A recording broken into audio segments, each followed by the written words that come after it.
The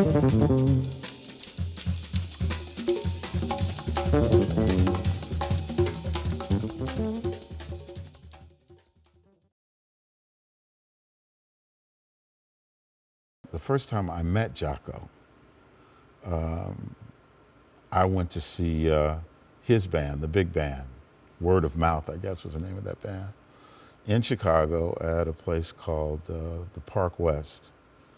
And I remember really being blown away by it. One of the things that blew me away about it was there was no keyboard player. Literally, the big band and his writing, his arranging for the big band was the keyboard. I thought that was incredibly lofty and incredibly well pulled off, well done. After the show, he's sitting, outside, in the audience area, and I walked up to him, and I just remember being just really moved. And I said to him, I told him my name's Darryl Jones, and they call me the Munch, and man, I'll see you again. Right after I got the Miles gig, which was a few months after I met him initially, a friend of mine took me into a club called 55 Grand in New York. I'm sure you've heard of it by now. And sitting there near the door is Jaco. And my friend walks in and he says, "Jaco, this is my boy from Chicago. He's got the gig with Miles." Jaco looks at me and says, "Munch, right?" He remembered. He remembered us meeting, And after that, I knew him. I knew him after that. And literally, I'd be walking down the street and I'd run into him and he would run and grab me and pick me up.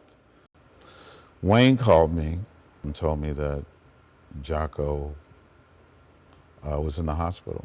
The next day, Wayne called me back and told me that he'd come out of the coma and very soon thereafter died.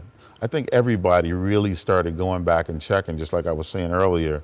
There were some times that I was hanging out with him and we were doing adult things and that, some musicians do. And so now you're going back and you're checking, you're thinking to yourself, maybe I shouldn't have been doing that with him. Did that make it worse? And what more could I have done? You know what I mean? What more could I have said to him? Because in a way, it's like it wasn't just that he was his own creation, he belonged to us too. You know what I mean? We learned so much from him that he was ours. And so it wasn't just we lost this guy, we lost something of ours. And that's what the feeling was like, I think, to all of us. We lost something of ours that can never be replaced. There will never be another guy who thought like him and felt what he felt, to write what he wrote and to play the way that he played. It's just even now.